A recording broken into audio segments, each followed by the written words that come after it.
La maudite dévie chaud. I have seen the dark shadows moving in the woods, and I have no doubt that whatever I have resurrected through this book is sure to come calling for me. David, you look absolutely terrific, honestly. You've got like glue on.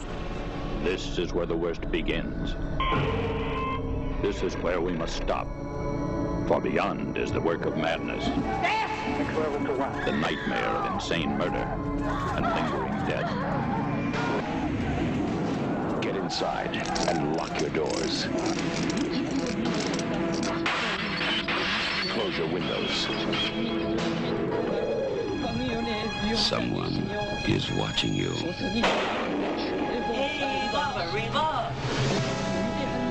Someone is waiting for you.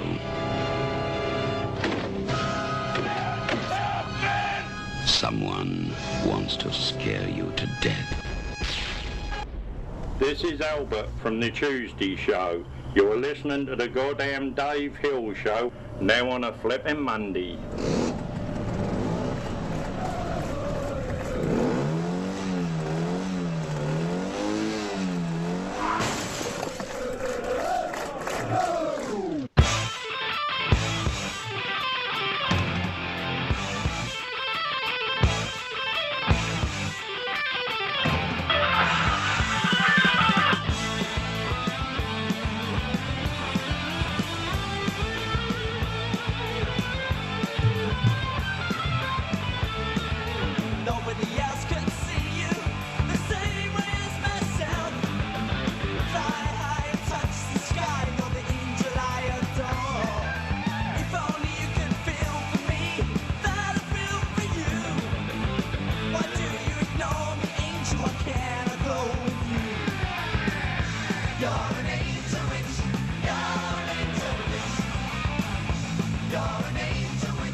I'm telling you.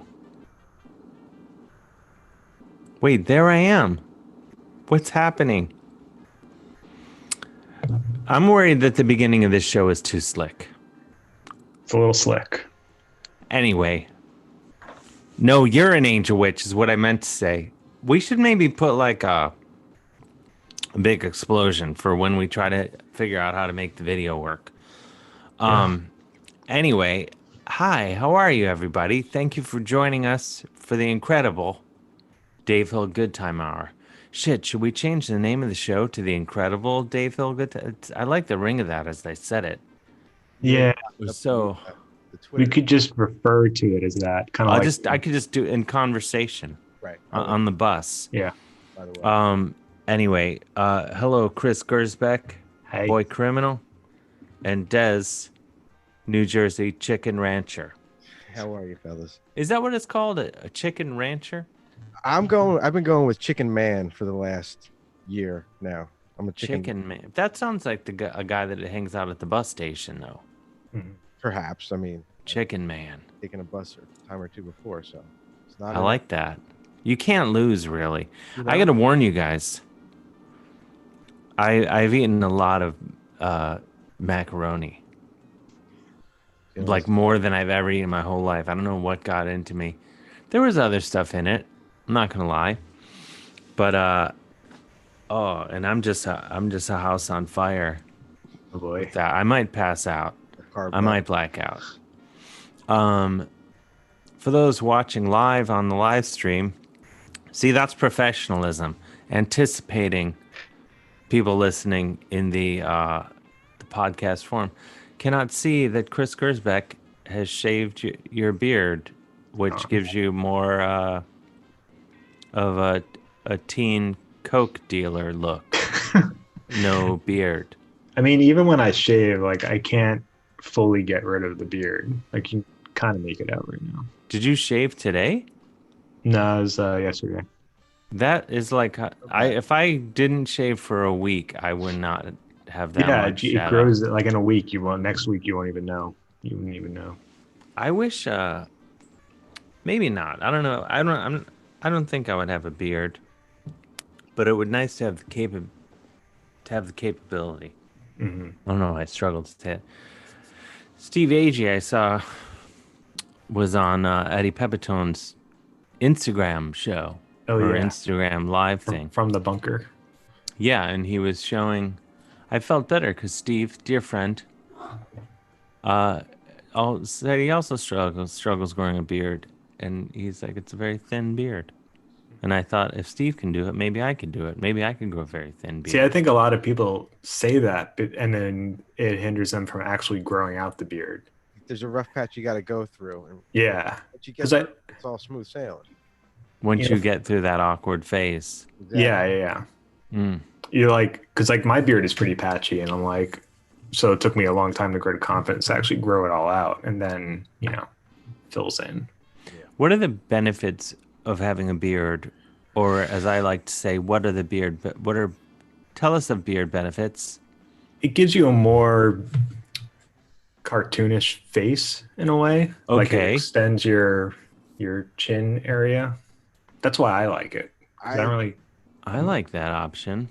I prefer, because I feel like I'm a little jowly underneath here, and so the beard hides it. Yeah. I can change the shape of my face to what I actually want and kind of bring it more to a point. It hides the jowls. Right. Yeah, maybe if I razors are a racket. Maybe I could. So you're saying, and I'm not. I think you look amazing. Thank you. But you're saying that the beard allows you to let yourself go a little bit. There's definitely that. Gives you freedom. Yeah. Yeah. Liberating to not give a shit. Like, oh wow, I haven't put a blade to my face in a month. I like that. But we have a lot of people in Zoom waiting to get on right now. FYI. Fire away. Let's give it a shot. What? Do you want us to let someone in?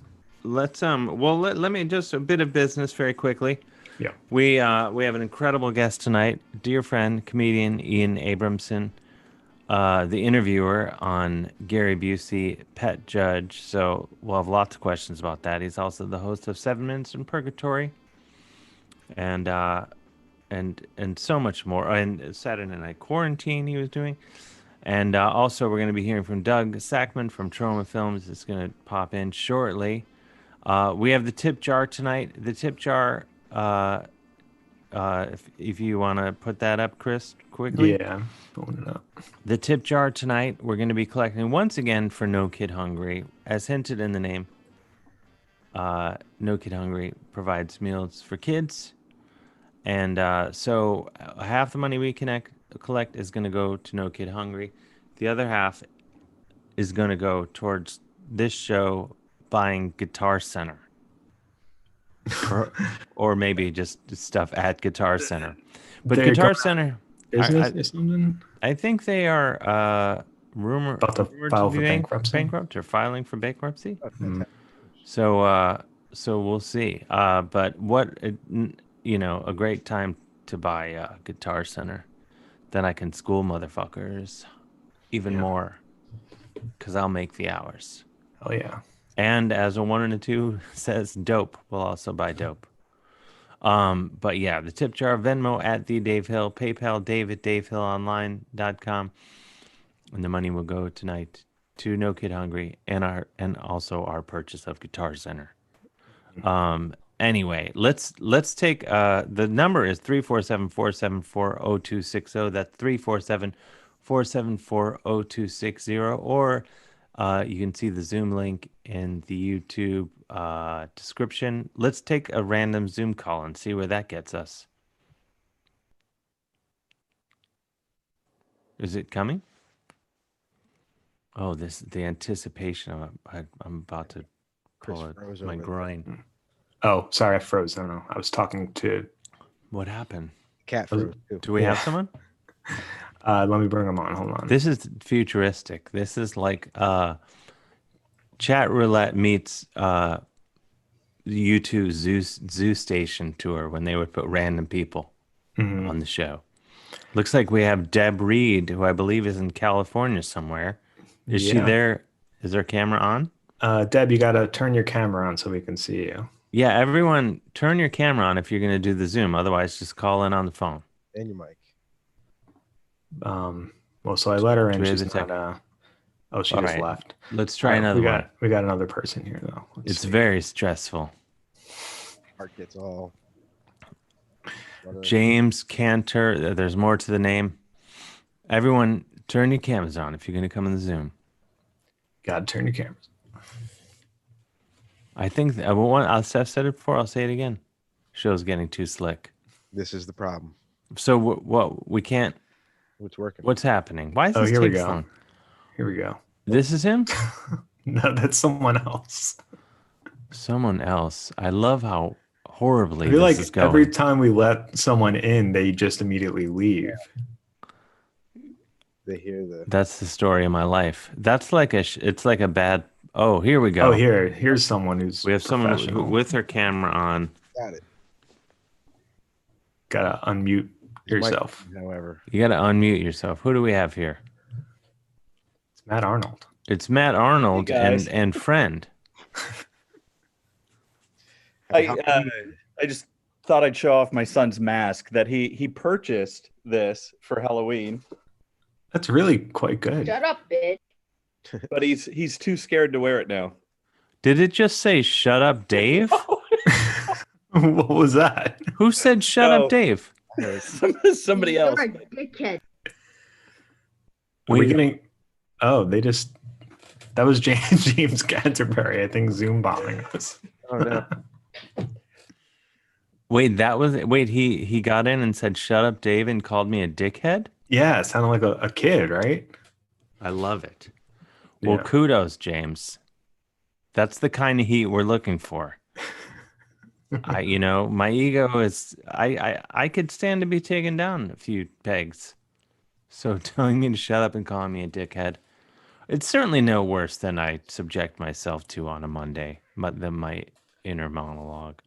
Face on that mask looks somewhat familiar. Is that based on something? That is a good question. I don't know if anybody recognizes it, but yeah, I just keep moving it around the house this week, and it shows up in different rooms when somebody turns on the light, and it's a good way to play it. Yep. Oh man. Yeah, it's creepy. That's the thing I feel like you could get you could use that all year long. Absolutely. All year long. What else is going on, Matt Arnold? Question for you is Danny from the Basement Guitar Center going to be okay? We don't know. We'll see. I think we got to get the funds to make sure we can get That's Danny if we, out yeah, before. that tip jar. You can Venmo at the Dave Hill, PayPal, Dave at DaveHillOnline.com. Half the money will go to No Kid Hungry. The other half towards our purchase of Guitar Center. And free Danny. So weirdly, the donations are not coming in tonight on the tip jar. So there. I guess they don't care about children. Our listeners don't care about children. Or cocaine. Or cocaine. That was all, guys. I just wanted to say hi. Hope everybody's doing well. Stay safe this weekend, but wanted to just show off a mask that my kid made me purchase and now is too terrified to wear. It's strong. Thank you, Matt Arnold. Have a Thanks, great Matt. night. We've got someone else here. Let's give it a shot. We'll see. If this one works, we'll continue. Otherwise, we'll abort. I've got a good feeling about it. Is this Luis? Yes. That is Luis. He's got his camera on like we requested. We can't hear him. But Well, I gotta say, I like his shirt and I like his photos on his wall. The whole visual is strong. I don't know why his sound is not on. this. There he is. Oh, there's the sound. Very lovely decorations in your home, Luis. And this is Chachi. Aw. Chilling. My girl Chachi. Oh, wow. Nice. Where are you zooming in from, Luis? From Atlanta. Oh, beautiful this time of year. Yes. Yeah, we're still rocking shorts out here. So it's good. You can rock shorts year round in Atlanta, right? Not in December. No? Maybe like if you want to look like a member of Hatebreed, so you just put a hoodie on and some camo shorts. I believe you're referring to the shorts year round look. Yeah, you look With like that. a hardcore. You look like you're in a hardcore band. Yeah, well, yeah, that's it. Or you work the door at a Yes. at a club somewhere. Yes. What's going on in Atlanta tonight? Paint us a picture with words. Just installed a bunch of shelves tonight I'm listening. and about to play some records. I need to put my turntable together so that I can spin the new painted doll. I'm loving it. Oh, Especially nice. Blue postcards. Blue Thank you so postcards much. rips. Oh, thank you. Monday. Wait, so I'm not a detective, but did you just move into this place? No, but my girlfriend did, and she's Oh. changing everything. So yeah. Can we credit your girlfriend with the incredible Yes. framed photo? Yeah, That that's setup is her with strong. the dogs, as Steve sees do. Amazing. It's really good interior decoration. If I tried to do that, it would look like garbage. Yeah, Same. for the Same. listener, I did not do this. well, Luis, hang on to her. Cherish every hair on her head. Yes. Well, guys, I just wanted to say hey. And, Excellent. Thank you so much, Luis. Take care. Have a All good right. Bye, Have a Luis. great night. That's a Thanks for good your plan. kind words. And some tips have come in down the pike. I'll thank everyone at the end of the show. But what else did I want to tell you guys of great importance? Do we have any? We have a few minutes. Oh no, I think Doug Sackman's going to be zooming in any second now. I was going to say I have a lot of red hot crime blotter locked and loaded. Maybe we'll get into that with Ian Abramson. I believe I see Doug Sackman Hey, Doug. there, ready to go. We can't hear him now. We can't. Everyone, you got to turn your audio on. This Zoom thing it's not working. Check. It's not. There we go. Check. There we go. Good Oh, job. Now you got to turn your sound off. I'm getting the hang of this new technology. Yeah, the last time I was on with you was at WFMU, I think. So. Yeah, years ago. This is not as slick as WFMU. It's if slicker. You can believe it. I can see everyone here. Beautiful. You're beautiful. Oh yeah. Doug Sackman from Trauma Films. Yeah. You have a very trauma. For the listener, there is a large purple demon or something over your shoulder. The Cheddar Goblin from Mandy, actually. Cage. I was asked to make a replica of it, and I love that movie. Purple one. Nice. And where are you now? I'm actually in my office / house / special effects laboratory here. I'm working on some heads back here for a new music video for Cannibal Corpse. Actually, I'm going to be directing 2 more Cannibal Corpse music videos because I directed one for them last year for the song Red Before Black, and they called me up to do 2 more. So I'm doing 2 more music videos next week or next 2 weeks. Excellent. Cannibal Corpse. I feel like they don't need it. They're arguably the biggest death metal band in the world. I would think so. They're around 35 years, maybe even longer. They're excellent at death metal. Incredible, like gore metal. All of their videos are super brutal, and that's one of the reasons we hooked up, is because I do a lot of special effects stuff. And initially they just were like, hey, can you give us some stock special effects footage to cut in with some footage of the band? And I was like, I'll direct a video for you. I'm not just going to give you some old stuff. I'll make some new stuff for you guys, So I have a question for you. Can I be in the new Cannibal Corpse video? If you're willing to get completely slaughtered, yeah, I can make that happen. Sure. Can we do it over Zoom? Or do I have to come to you? We can talk about it. It involves a lot of I don't want to get into too many details because we're still working on it. No, we don't want to give it away. There's a lot of gore. Let's just say, leave it at that. I love it. Now speaking of things spewing and whatnot, there is this Friday, I believe you have there's a hot trauma action coming down the pike. It is happening in Queens, at the Bel Air Diner. In Astoria. Yeah, Bel Air Diner and Drive-In in Astoria. It actually, the diner was featured in Goodfellas. It's been around longer than Trauma. They've been there for 55, 56 years, something like that. Mm-hmm. Oh, wow. And they've created, due to, the COVID quarantine situation, they made this whole drive-in thing where you can get dinner, a movie. It's brought to your car. They have a bar till 4 a.m. And it's cool. They're showing movies every single night over there, pretty much. Wow. So wait, you can sit in your car and get tanked until 4 a.m? As long as you're not driving. You got to have a designated driver, but or you could sleep in the parking lot, probably. Don't hold me to that one though. Wait, how does that work? So you pull in to the drive-in, so they won't serve drinks to the driver, is what you're saying, if you're behind the wheel. Yeah, and it's actually there's some Sergeant Kabuki Man, NYPD, does the beginning announcements when you watch the movies, and he says that you should you're the people in the car are responsible to be sober and be sober drivers. The diner can serve to someone else in the car, but it's between the people in the car to be responsible. Yeah, not hand drinks to the driver. Exactly. Yeah. It's sober. Have a sober driver. I like it. So what's going on Friday? So we have the New York sneak preview secret screening of hashtag Shakespeare's Shitstorm. Which is the latest from Trauma and Lloyd Kaufman. It's the great Lloyd Kaufman. Lloyd Kaufman. Actually, Dave Hill was featured in the last great movie by Lloyd Kaufman, Return to Nukem High, aka Volume 2.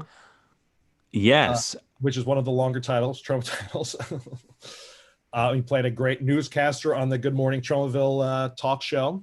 Yeah, I had a great time doing that, and that movie was actually where I discovered the magic of the original Gata. Monique Dupree, yes. Monique Dupree. Who stars in hashtag Shakespeare's Shitstorm, which is an adaptation of Shakespeare's The Tempest, told through the filter of the Trauma team, essentially. And this is amazing. I was literally, as part of my day, Today I was randomly thinking, I was like, what movies have adapted Shakespeare plays? And I was reading about that for a big chunk of the afternoon. And did you come across Romeo and Juliet in there? I did not. I was stunned. It was not on the list that I was reading, but there was a lot of stuff I was surprised. Yeah. I mean, it's one of the most adapted works, largely in part because it's public domain at this point, I believe. Oh yeah, so Shakespeare's family can't sue you. No one knows where his relatives are. So, but Lloyd and the Troma team, we've done it justice. I did special effects on the movie and co-produced it along with Justin Martell and John Brennan, who also worked on Return to Nukem High. Sure. And Troma First Lady Pat Kaufman, Lloyd's wife, came in as a producer on this one and kind of was the yin to the yang of craziness. And it's got a nice balance of the proper elements of Shakespeare and the ionic pentameter and all that kind of stuff, but then the right amount of whale shits and bodily fluids and all that kind of stuff. It's the sweet spot, as I like to call it, the right, Yeah, it's very sweet. Actually, right very where sweet. you want to land. The shit was made out of cocoa powder. So that was going to be my next question, actually. What was this shit made out of? We had over 500 gallons of shit we made, and you can see a lot of it in the trailer, but a lot of it is in the trailer because there's a lot of shit in this movie. But it's tapioca starch base mixed with a little bit of cornstarch to give it a little bit of a thicker consistency, and then cocoa powder. And then we actually hooked up with a lab that made this non-staining brown food dye that was kind of experimental. So it's been 2 years, so I don't think anyone had any kind of weird reactions to it. It was from the laboratory.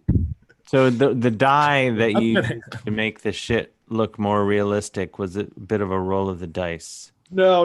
It was an actual pro laboratory that they were. Oh, I know. It was, but yeah, it was. They gave us this dye that was a little bottle like this, and it lasted through 500 gallons of shit because it was so dense. I guess the dye or whatever. Wait, what? But if you already had the cocoa powder, well, the cocoa powder. Why would you need to?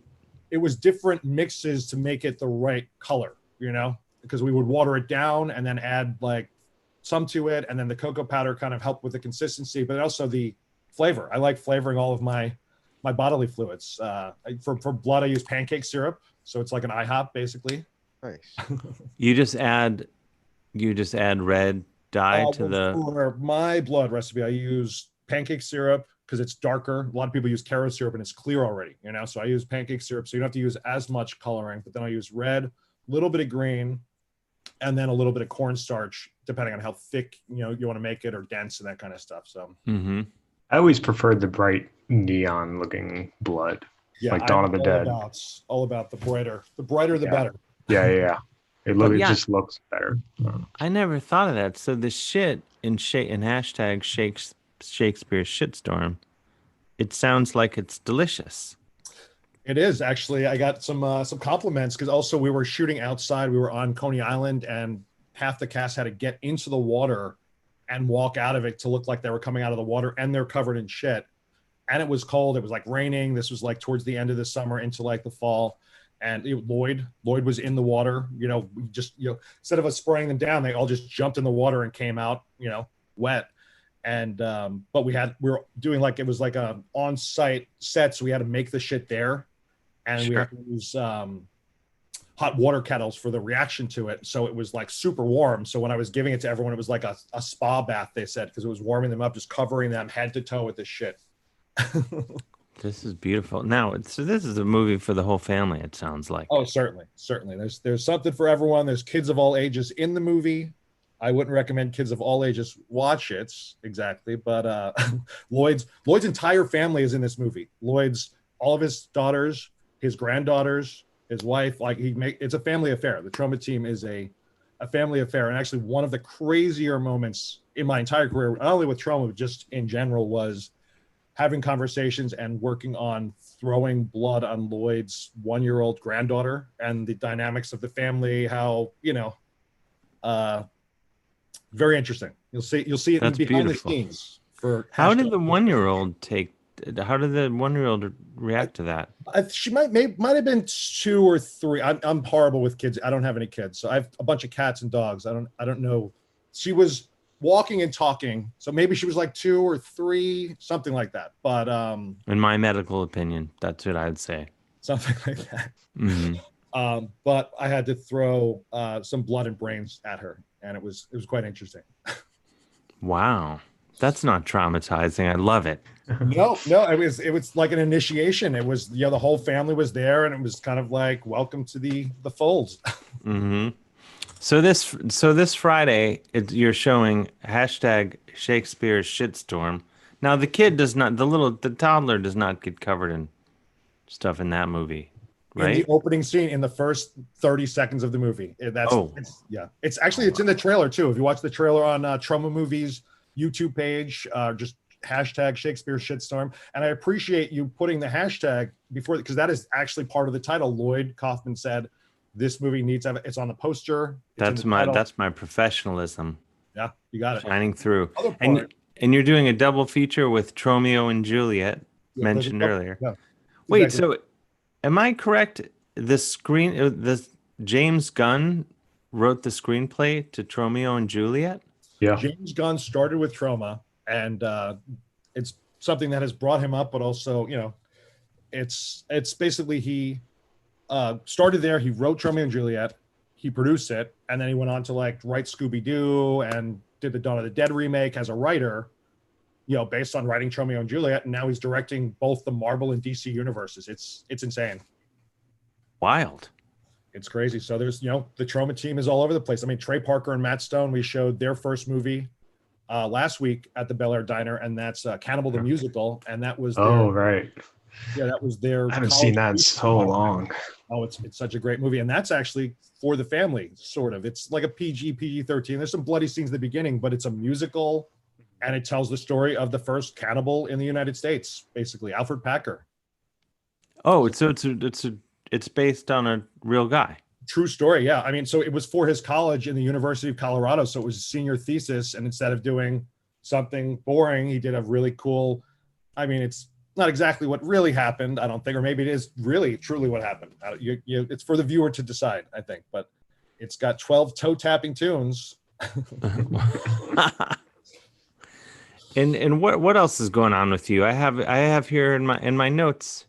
There's a new can we say that you're also Kabuki Man, or if I blown? Actually, we can now more than ever, because I'm also playing Kabuki Man's alter ego, Detective Harry Griswold. So you'll see my actual face more in Trauma stuff rather than behind the Kabuki Man mask, which this is that's the.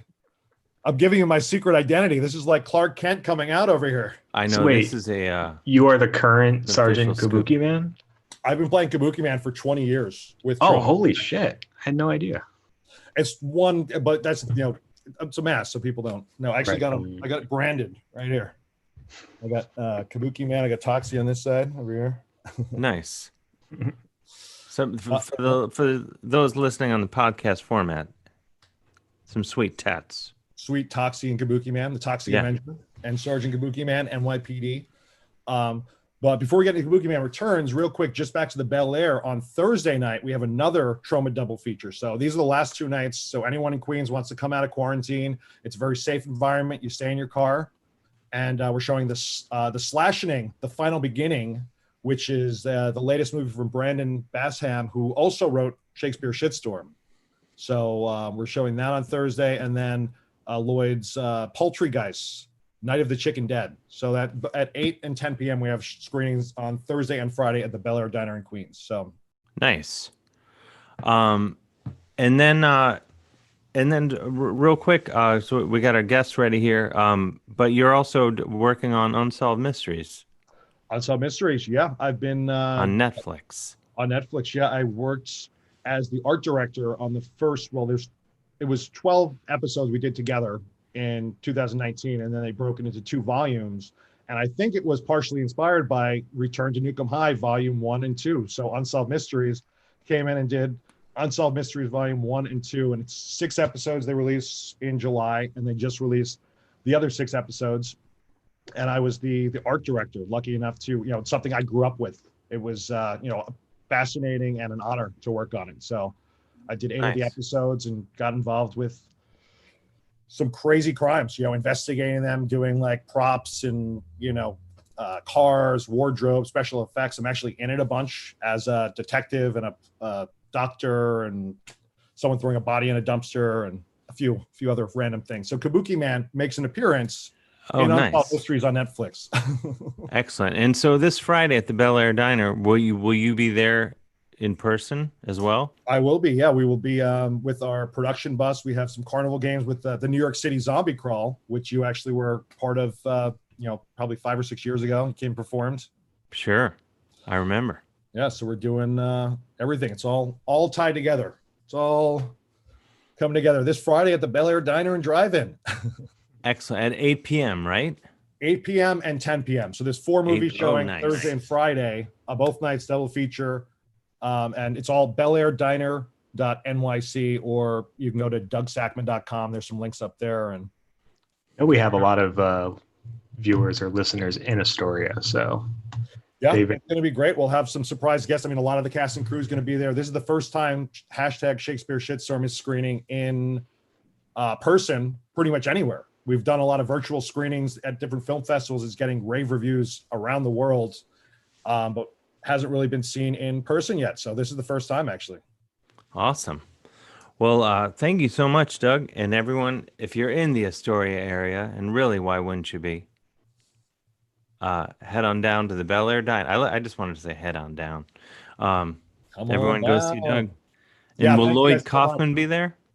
Virtually. He virtually. Will be virtually. Okay. He's not allowed out of his house. He's been quarantined for 8 months. So, but he is, he's around. He's kicking. He's ready to do Kabuki Man Returns next from Trauma Entertainment. Excellent. All right. Thanks a lot, Doug. Have a great night. All right. You too. Good night, guys. See you, man. Peace. And now, coming to the program from parts unknown. Actually, I know exactly where he's from. My dear friend, comedian, entertainer, raconteur, Ian Abramson. Ian, are you there? Hey, Hill. Hello. Hello. Wow, I am so happy to be here. It's happening. Thank you for joining us. There's a lot of excitement when I announced that you're going to be on the program because of your work on the recent program, Gary Busey, Pet Judge. Yes. You're kind of like the am I getting this right? You're sort of the Doug Llewellyn of Gary Busey, Pet Judge. I think of myself more as the Dave Hill of Amazon Prime, but that works. Oh, for wow. me. Yeah. That's got to feel good. It feels great. That would be an amazing feeling. Mm-hmm. I wish you could experience anything even remotely close to it. I've been trying to be the Dave Hill of Amazon Prime myself. I brought that up in the pitch meeting, and they loved the idea of having a Dave Hill for Amazon Prime, but nobody had mentioned it yet, so I just kind of got in on the ground floor. Oh, thank you. I appreciate it. Yeah. I would I would settle for being the Dave Hill of one of those other things on my Roku that I just got. Just literally anything on there. There's a channel on Roku. See if you can find it. It is the NRA for Women app. No way. I'm listening. That's real? It's very fun. I love doing deep dives of Roku channels. There's programming specifically for women who love guns and want to get involved in lobbying their right to have them. Well, they do have the right to have them, right? Sure. We're just trying to get them to have them less. Yeah. We're just like, hey, what if we just like ask some questions to make sure that, you don't have a history of misusing this. And you can't do that. You can't. Right. The NRA is like, we don't ask people to prove that they don't know how to drive cars. It's so weird, not to get overly, really get into it, but it's weird where as much lack of a hassle, what's the word? ease they want to get guns. You would think that healthcare would just be as easy, because if everyone has guns, we're going to need healthcare, because you're going to be like, ow, Right. I'm shot. I need I mean, bandage. even just carrying all the guns that they want would require medical attention. Oh yeah, Sometimes. you throw your back out. Right. You would think. That alone. Now, where are you now, Ian? Are you in Los Angeles? Home of the I am stars. currently in Los Angeles. You've had an action-packed pandemic. I have. Yeah, it's been pretty fun.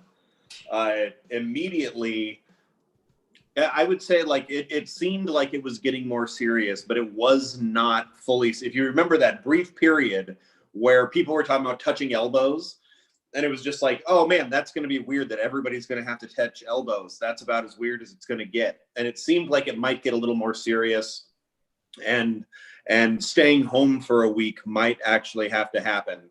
That's when my girlfriend and I chose to go up to my mom's house in rural Washington, because it was like, great, hey, a perfect chance to visit family. It'll be a week and a half, and then we'll come home, and it's the perfect time to do that. And by the time we got up there, we drove in 2 days, the entire country was safely at home. I mean, in theory. And what, that must have been a beautiful drive. Let's just get that out of the way first. Absolutely. It was amazing. What do you head up the, what do you go up the 101? As far as I could, yeah. And then you just keep on going. Mm-hmm. We hit a snowstorm the first day just to make it extra dramatic. It was coming towards us. So all of a sudden, in my very California car, I had to drive in terrible, terrible weather. Oh man! And where did that hit? Just want to picture all this properly. I think like Upper Oregon, and we finally at like 2 a.m. pulled off and managed. There was a state park that had little cabins people could rent, and there happened to be one open. So at 2 a.m. we were able to stop and then wake up to this picturesque cabin. It felt like I was playing the Oregon Trail, and anytime something happened, I had either like my axle had broken, or I'd found wild berries and fed my family for a week. Like it was, it was such a roll of the dice, minute to minute. It sounds picturesque though, the whole time. It was. And so you were doing Saturday Night Quarantine. Mm-hmm. Were you doing that from Washington? Yes. I was I was at my mom's house, and SNL said that they were going to have to be on an indefinite hiatus. And I said, you know what? I'll do it. And all alone for about 2 months, every Saturday, I did my best to put on a full Saturday Night Live show. And that was on Twitch, right? Yes. You were nice enough to provide some comedy and music. I begged you to let me do it. I begged you. Let's be clear. But then, so you would write a whole show over the course of a week? I say not unlike the... In between the sketches that I just have on a tripod that I was filming in a living room live, so it's not like there were elaborate anything. In between those, people, friends and other comedians and stuff would send in comedic pieces and such. Like me, Dave. Like you, Dave Hill. Yeah, from before. Mm-hmm. So then when you were doing it live, did you have like your mom and your girlfriend watching, or were you just all my girlfriend is a musician, something I know you know something about music. Sure. And so she would make theme songs every week. It was a little different, and the audience would pick what genre the next week's would be, which was fun. So one week she made a Gregorian chant theme song because that's what the audience demanded. That's a tall, or is it like, something like that? I don't know. Yeah, yes. Something like that. Now, can I ask you, you moved, people listening to the podcast version won't try to avoid these highly visual moments, but is behind your head, is that a Royal Dalton figure hanging on your wall? Who, this guy? Yeah. Let's take a look. Let's take a look. Let's do a walk and talk. This is called a field piece. Oh, wow. Yeah. Yeah. Look at that guy. It looks like Went Sean to a Connery. sculptor, and I said, Dave Hill? And they said, yeah, of course. And I said, can you make what you think he would look like as an old man? And I decided to hang it for the first time here tonight. My Dave Hill.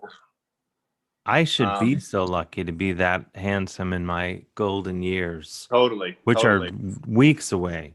Yeah, we've got Rick Moranis here holding a piece of pizza, and that's all the context needed. I love it. I love what you've done with the place. Thank you so much. What has quarantine been like for you? Maybe your fans know, but I don't. Well, I have this illustration of Glenn Danzig. Love it. Which is coincidentally Glenn matches the Danzig. Yeah. Oh, yeah. And no, it's been a lot like that. I came out to Ohio for what I thought, like you were saying, thought it was going to be a couple weeks, and my dog's been loving it, so I've just been hanging out here until there seems to be just slightly more of a reason to head back to New York. But I'm going back to New York soon, ish. For sure.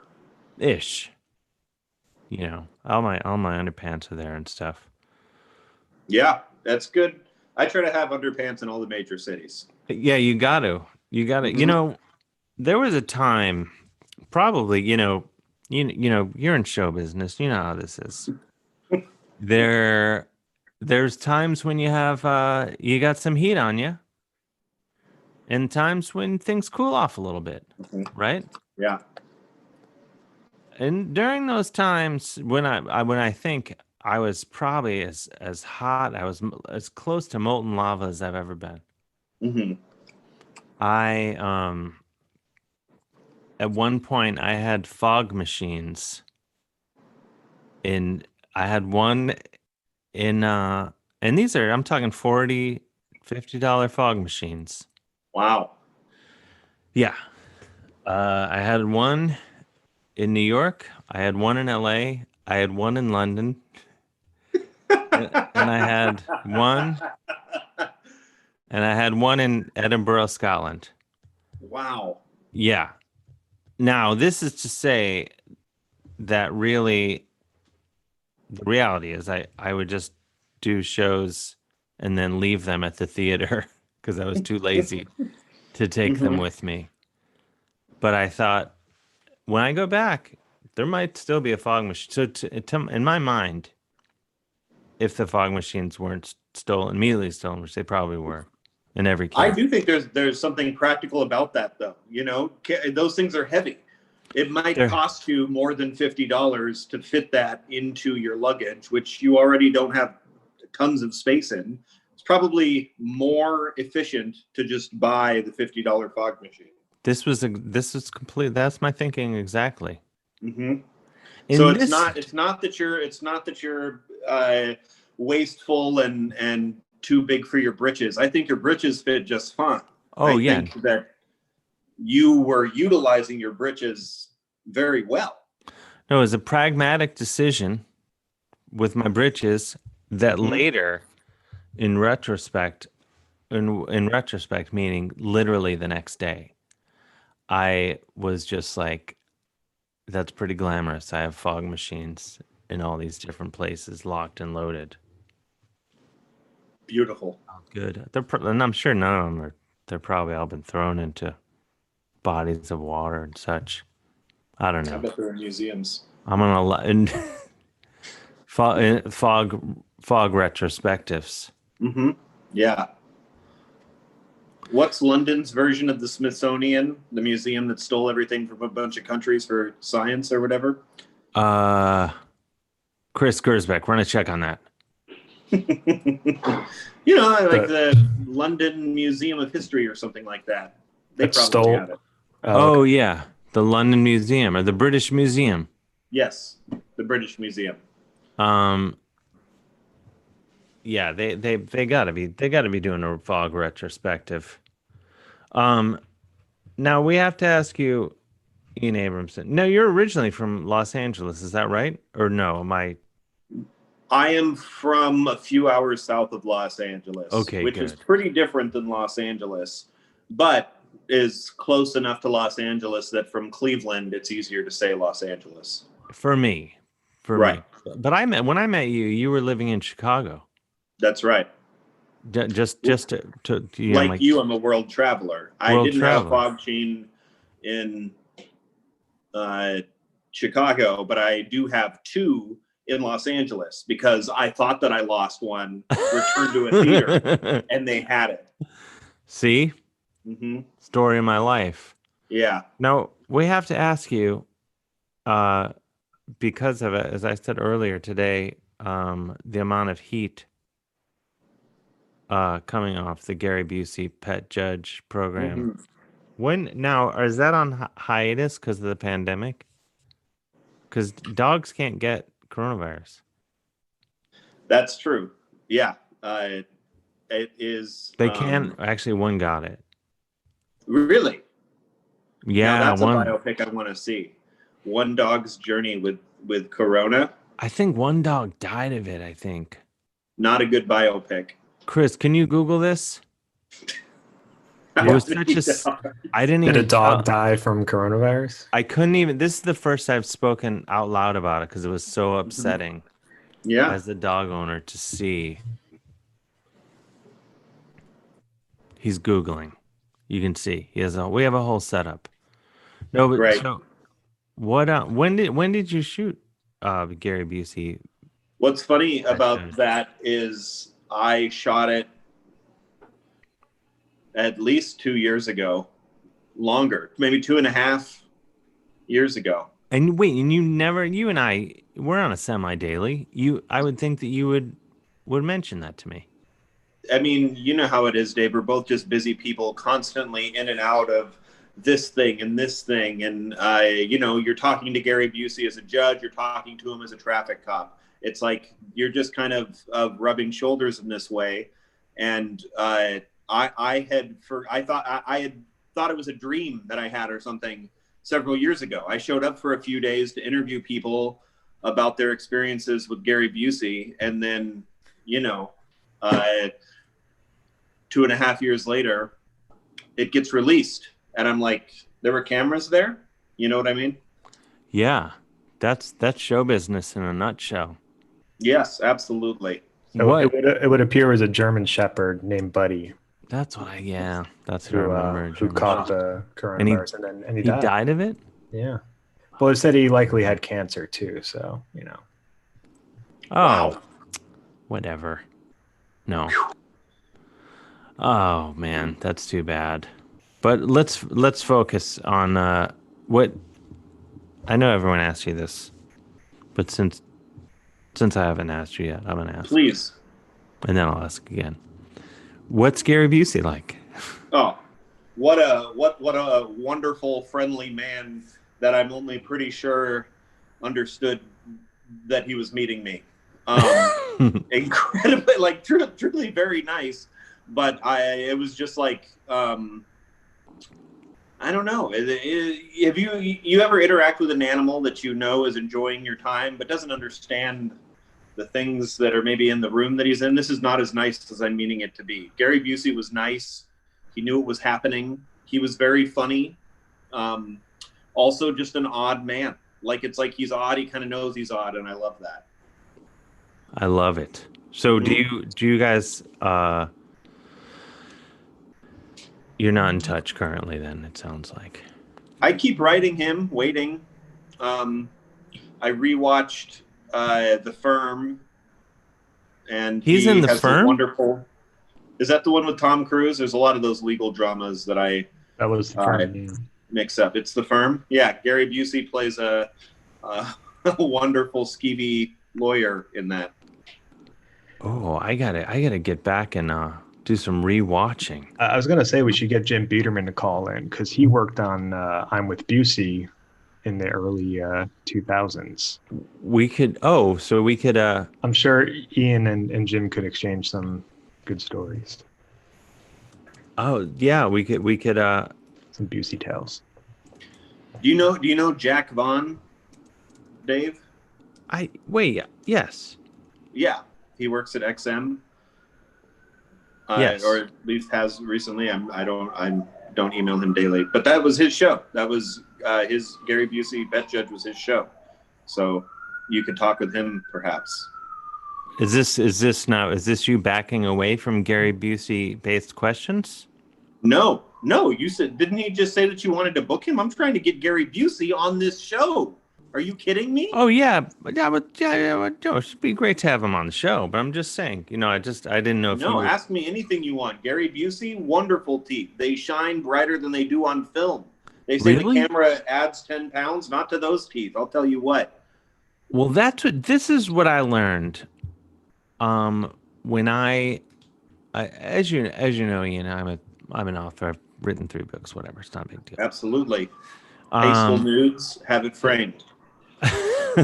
That's quite a frame. Mm-hmm. It's a break in case of emergency situation. Yeah, break it out in case you need classic literature. Right. But when I did for the last book, Parking the Moose, I did every morning show, I think, in Canada. And I was amazed. Pretty much almost every, not every, but the majority. The majority of the newscasters they had Gary Busey teeth, like massive white, like, what are those called? Veneers or whatever? Yeah. And they look kind of insane in person. Wow. But then when you see them sitting there having a chat, they just look like they have really nice teeth. Wow. But so it's to your point, it's the opposite. It doesn't put on 10 pounds. They look normal. Right. But when you're sitting there talking to that person, they look absolutely insane. So you're saying that Gary Busey's teeth in person, and you don't even have to just blink or something if this is what you're saying, that they look crazier in person. Yes. It feels like the TV is starting to go fuzzy when he's in the room, if that makes any sense. It's like, this person, there's just a bizarre energy. Suddenly it feels like he's the only one that understands what's going on, is maybe a better way to put it. You start feeling like you don't understand anything because Gary Busey has such intense eye contact and he's making you feel normal and is very gregarious, but then there's something just surreal about being around him, and it feels like like the signal is going out around you. And so with his judge, did he actually make the judgments in the cases, or was there a legal team? He absolutely made every judgment. Yeah.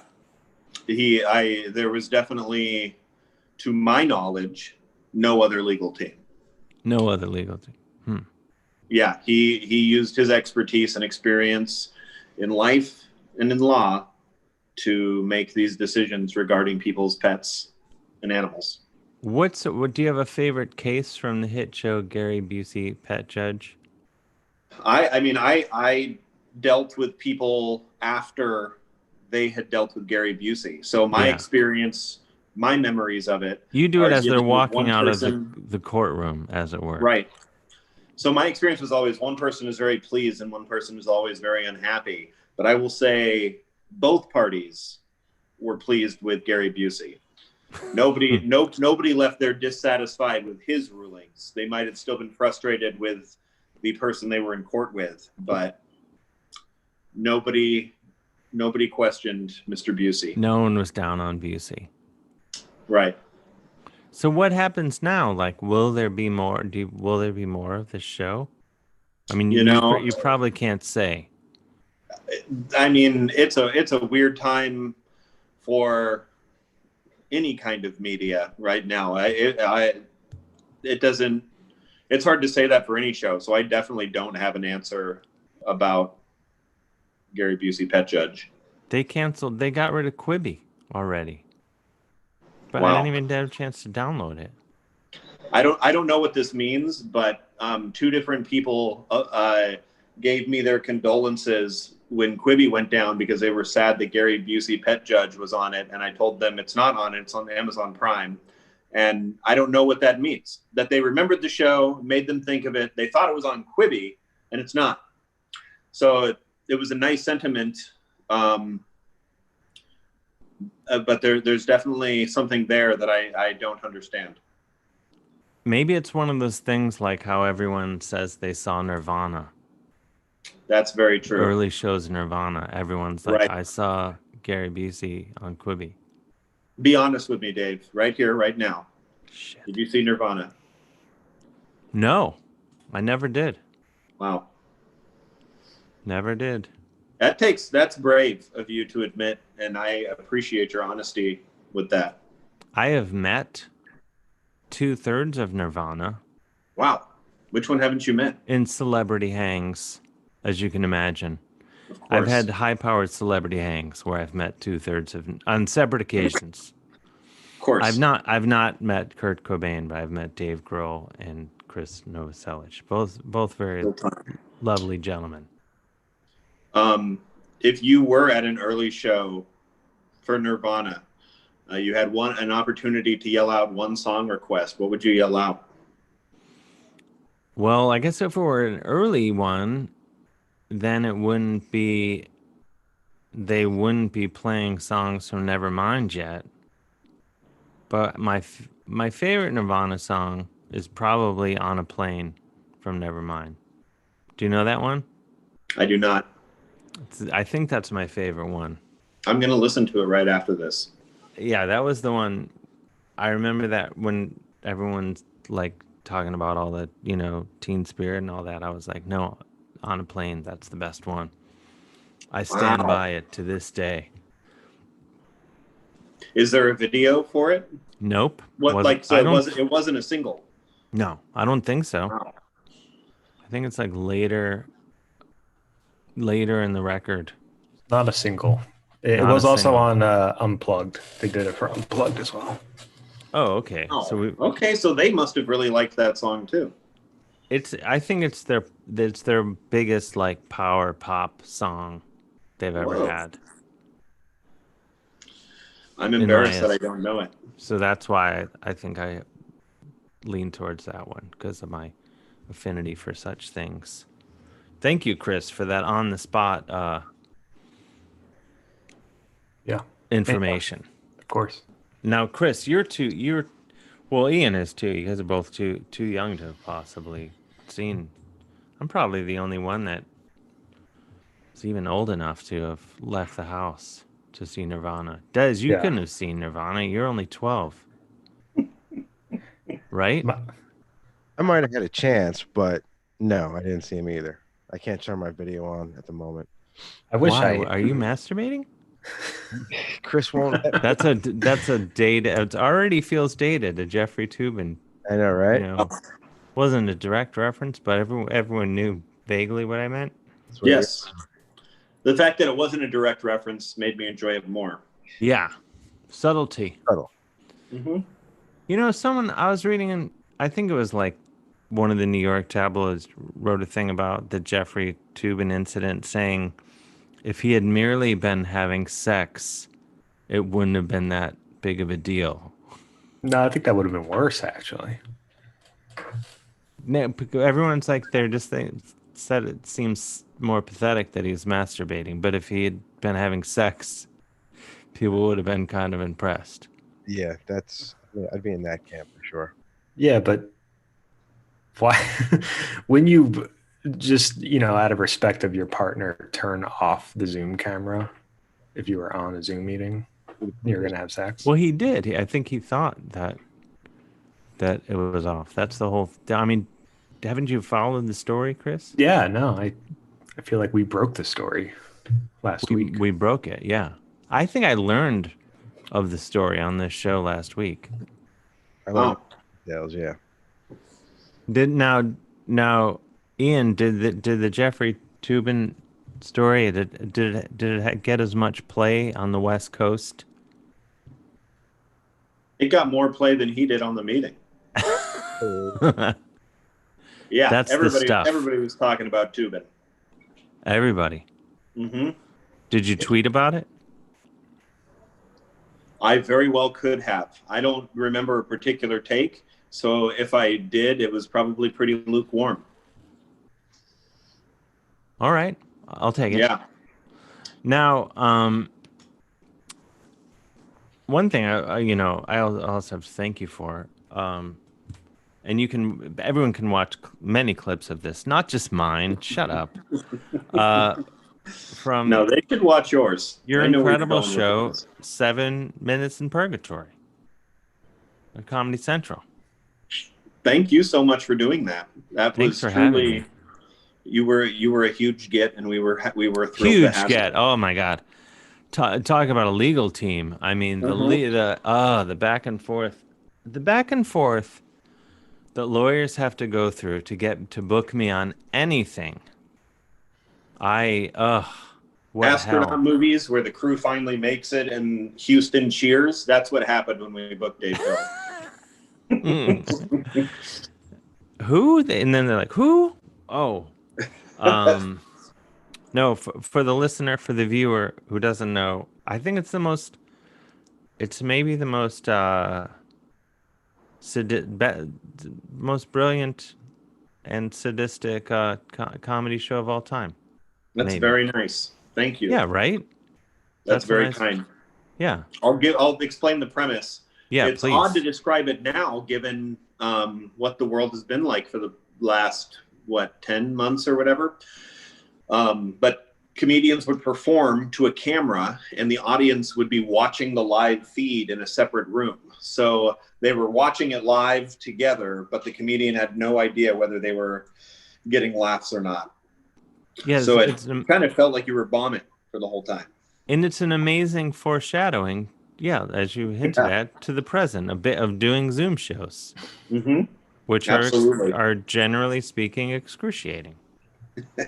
We've done some together, and we've had a good time, but it's weird.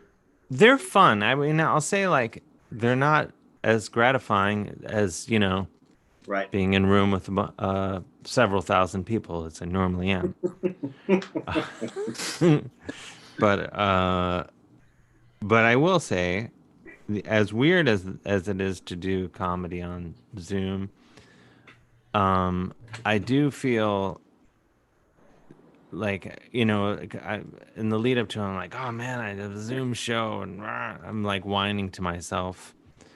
And then after I do it, I feel just slightly more buoyant. Yes. Than I did. Absolutely. And I'm like, I have the strength to go on another day. It's wild. Yeah, I definitely, the hour leading up to it, I am anxious and coming up with excuses in my head and thinking this or that. And then I do it, and I wish I was doing 3 more right after. Wait, so you come up with excuses how you can get out of it? Sometimes it'll be like, is there anything that I could justify canceling this? Because I feel like I feel that way in general. The anxiety, that's how the anxiety of performing will manifest for me. It has nothing to do with the show itself. But then I'll also come up with excuses for why I'm having this anxiety and why it's like, do I want to do this? I'm tired. I don't know. It's like my mind goes anywhere. This is interesting because I've talked with Chris Gersbeck about this 7 million times, but yeah, I have this thing where I want to cancel literally any activity that I have to do. I'm just like but especially anything involving performance. Ever since I started doing it, not so much with music, but with comedy, there's an added there's an added thing to it, and I've always, you kind of like, you're like, well, I hope maybe I could break my arm or something in between now and the show, and or the pipes will break at the theater or something, and there'll be a flood. I've heard Gilbert Gottfried say his fantasy every time before he performs is that someone's going to come up 30 minutes before he has to go on and say, "I am so sorry, the venue burned down. Here is your check. You're still getting paid, but you're not going to be able to perform tonight." And I relate to that, where it's like I enjoy doing it, but also that time right before it, you do start being like, "Oh man, if I could reasonably get out of this." Why is that though? Because I know the only reason I still, it's I've been doing this since the 40s, but no, but since 2005, and the only reason I continue doing it, aside from the money and the sex and all that, is that I know I'll enjoy it, like when it's happening. I'm like, okay, yeah, this is why I like doing it. But the lead up to it is without exception. I'm just like, please, something happened that I can get out of this. And it's weird when I am, say, doing multiple shows a night or something. If I'm doing an hour twice in a single night, I'll finish the 1 hour, feel incredible, like we're describing. We love it. And then I'll still manage to have some time where I'm like, well, I already did this once. Do I want to go out and blow it? What if it doesn't go as well? What if? and so I still end up in this weird cycle. It's hell. Life is hell. This is show business. Yeah, that's true. The things we sacrifice. Hey guys, there's a few people have been waiting in Zoom for a while. Do you want to bring anyone on? Should we take some random Zoom calls? Please. That sounds fun. We've had great success earlier in the show, as you probably witnessed. Let's see who we have coming down the pike. Why is it always hard, like it? Oh, I think we have someone. Ron B. Got Ron B here. Oh, Ron B. Yes. Is the a dashing man. Wow, look at you. From Pennsylvania. From Philadelphia. Yeah. Hello. Thank you for joining us. You do look really, I mean, I don't know who does your makeup, but you look dewy. Would you agree, Ian? Yeah, there's a Clark Kent quality to these glasses and very nice haircut. I look like I went through a car wash, drive-through car wash. You look like you are trying not to seem like Superman. He's got his shit together. You can tell. Yeah. It's rare. I had to actually go on a work trip, so I had to shave and look presentable this time, but I didn't want to miss the Dave Hill Goodtime Hour. Wait, where you had to go on a work trip? I'm actually in State College, Pennsylvania right now. Why did you? What you had to show up and interface with actual humans? I did, yes. Why? Well, we're opening a new hotel here, so we had to actually come and physically see the building. Oh, what sort of hotel? Can you tell us? It's going to be a Hilton hotel. Yeah. Can you get us Hilton honors? I mean, I can. You got your hookup, Dave. Don't Is worry. that a point-based system? It's all about the points. It's all about loyalty. Okay. I pledge here and now to only stay in Hilton or on the street. If there is not a Hilton available, I will not sleep somewhere. We appreciate that kind of dedication. Thank you. Great. That's really, Ron. Maybe you can answer some questions for us regarding the hotel industry, and let me. When you answer, you can say, I'm not speaking of the Hilton hotels, of course. I'm talking about the Marriott. Is it true that the what's it called? That cover, the blanket, the main... The duvet? Yeah, it's covered in semen.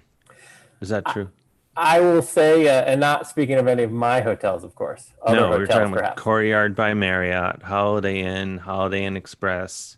But generally, I will tell you, if you walk in a hotel room, the first thing you should do is whatever is on top of the bed, pull it off and throw it in the corner. That's what I do. Don't even set your luggage on it. And the remote too. That's the remote is notoriously filthy, right?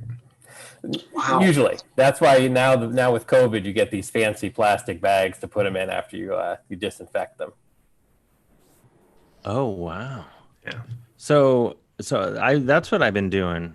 You know, It's funny that we all agree that the remote was disgusting, unfilthy. It was completely filthy. Throw these things in the corner, touch them with 2 fingers, and wash immediately. But now with COVID, it's like, okay, now we have a protocol in place. If you were saying to do that a year ago, when we all agreed that it was disgusting, some protocol would have been bizarre. But now we know that's normal. Well, listen, people had to be told to wash their hands. So, I mean, where were we as a society?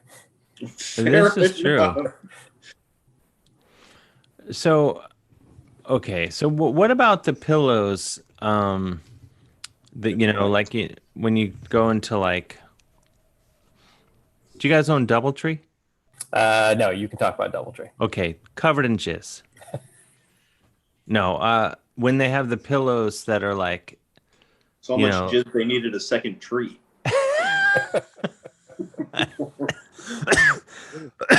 Oh man. Oh.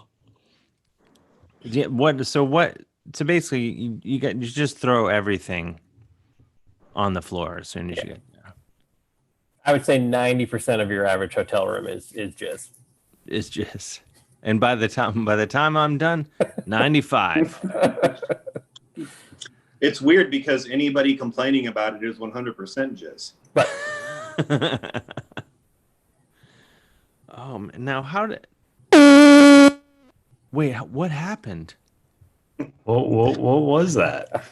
Don't hit that button again. Is that Des? Some morning radio sound effects going on. This show is taking a real anything goes quality. Let's talk about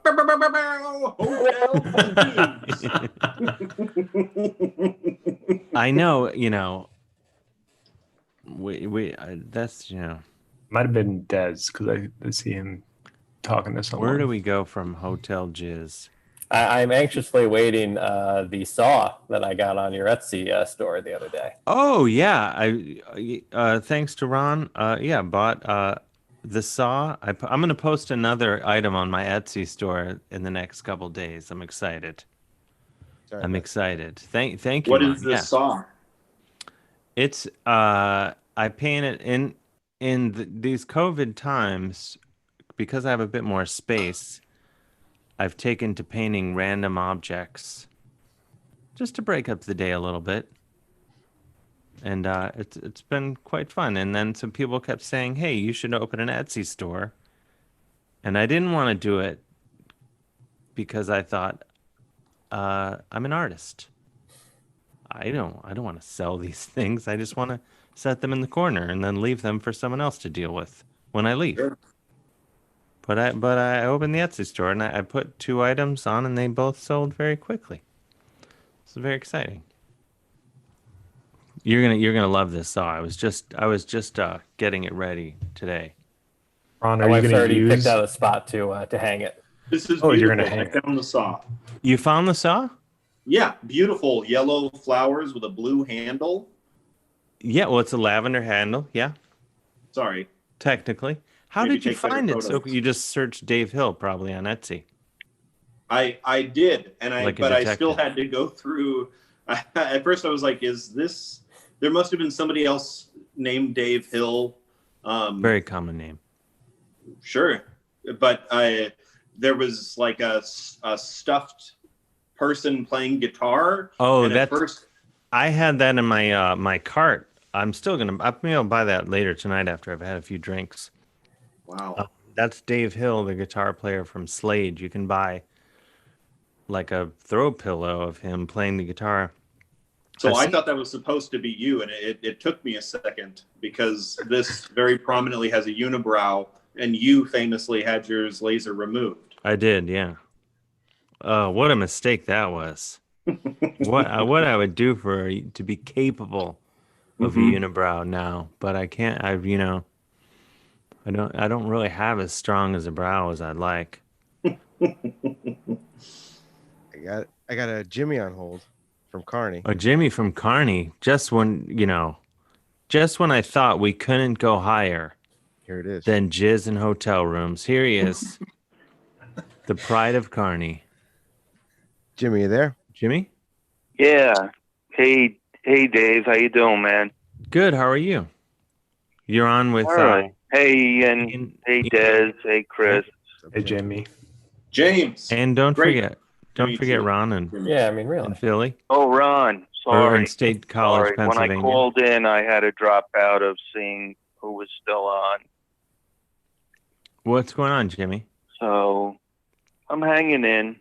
I You got sound sent great. home because I may have had contact with someone. Sent home from work. I may have had contact with someone in work who tested positive for COVID. Oh, So I'm feeling all right, though. good, yeah. I think I have O positive or whatever blood.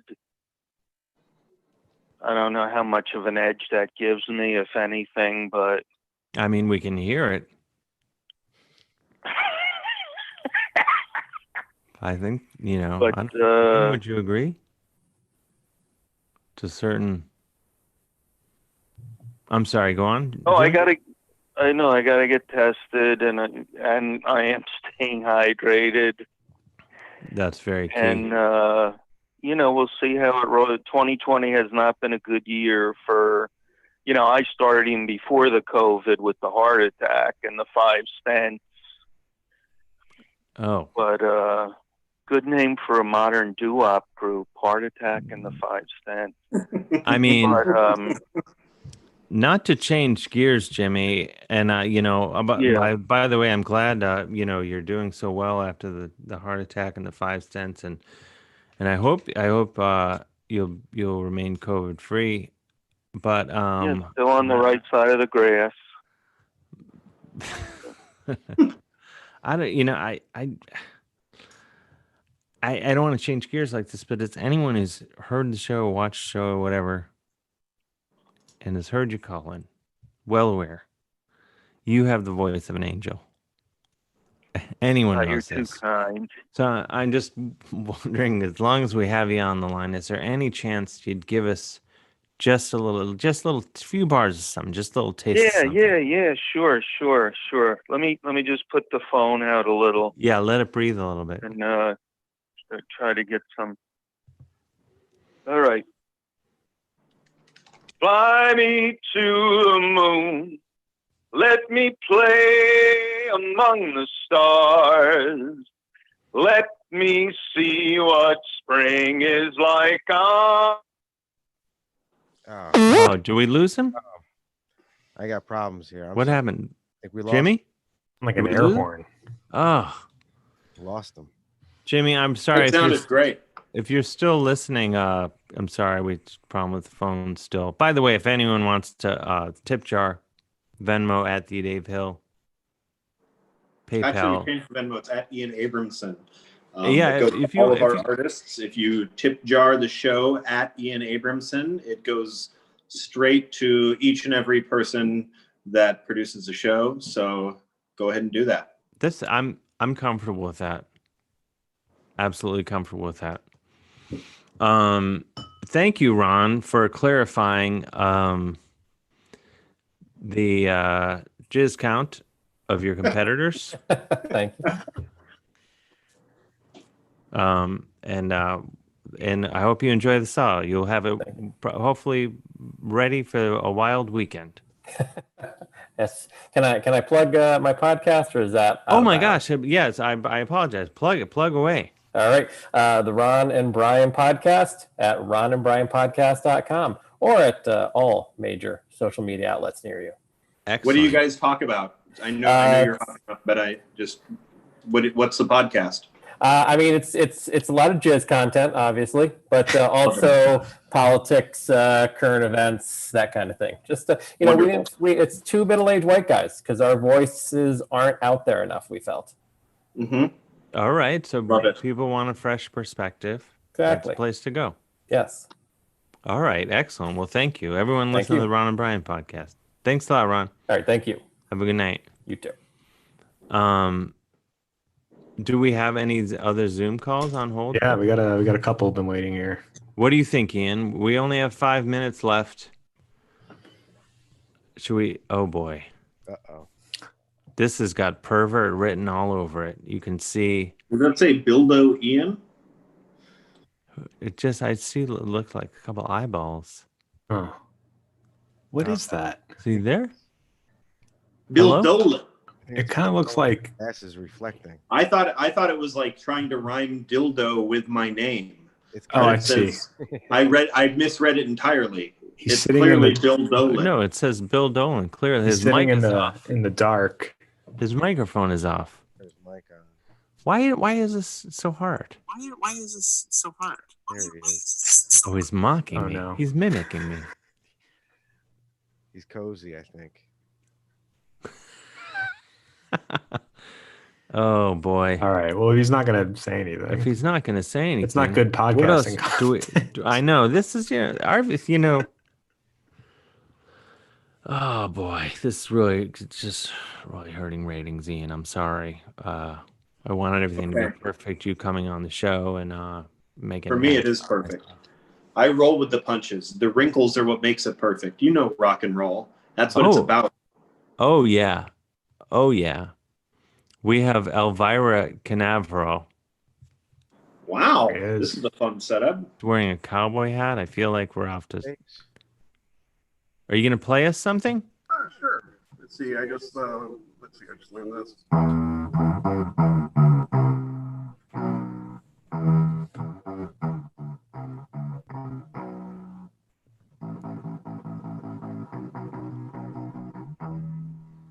Nice work. Thank you. I picked up the bass at the beginning of the Madness, and then I picked up the ukulele bass, which is much smaller, so it doesn't hurt my hands to play. I can reach the fingers around it. I'm not constantly knocking over stuff. And it has these big old thick rubber strings, so it's kind of like the baby of a ukulele and a pinball machine. I love it. I'm wild for it. Custom paint job. Yeah, we also started a new cult of the month. Wait, the line's breaking up. The line is number 61. It's called On the One. It's a funk-based belief system. So I've been studying a funk-based belief system. Yeah, so I've been studying the On the One. So I've been just spending hours just going. All right, this is the first cult that you've called in with that I think I can get them. And it started on October 23rd, which was my birthday. Oh, happy birthday. Thank you. And I also discovered that it was Bootsy Collins' birthday. Oh, so nice. It was kind of meant to be. I had a similar thing when I started Harpo-Marxism, because I didn't know I started on November 23rd, which was Harpo-Marx's birthday. So there's this is wild. Yeah, when you write the synchronicity wave, it takes you places. But it also was my daughter's birthday last week, and so what I did was I turned my office into a mini arcade. We got a Star Wars. We got a Star Wars machine. We got a little 3/4 scale main machine over here. We got another 3,000 games over here, plus a pinball machine. I'm actually talking to you. All right, well, Elvira, it's gorgeous, and for the listener, you need to take my word on it. It doesn't seem like a murder hole. And a hammock. And a hammock. We have a minute left, so we need to go. All right, I love you. Thank you. Call in next week. Keep up it's the good work. beautiful. Happy birthday. Cheers. Happy birthday. Happy birthday, Ian. We are just about out of time. Thank you for joining us tonight. Thank you for having me. The pleasure is mine. And I guess I'll PayPal you that fee. I'm surprised. Please. That cash only. That was just didn't expect that, but where can people see you next? Tomorrow night, I'm going to be playing Ungame on Twitch. Ungame is a board game from the 1970s designed for group therapy, and I hop on with some friends and see what happens. I love it. What time? 6 p.m. Pacific, so PST. 9 p.m. That's right, Penis T. Penis. I love it. Oh boy. Well, Ian, thank you so much. We're going to sign off. Everyone, thank you for joining us tonight, and thanks to everyone for listening in the podcast format. And I apologize. We're learning to describe visual things better. That's just, for people listening to the podcast. We should have like the visual description. Like maybe we can get Des to just narrate what's going on. Yeah. Yeah. This is good. What do you think of that, Des? Or Ian, if you're welcome anytime to come back and describe things. I would love to. Please keep me in mind if you have a last minute dropout and you need somebody to hop in or you want me there. I'm there, Dave. This is good. If Gary Busey cancels, that's right. I will blame you. All right. Thank you so much for having me. Thank you so much, Ian, and I'll pass to you to come back soon. Thank you. Keep up the good work. We did it. Woo! We sign off.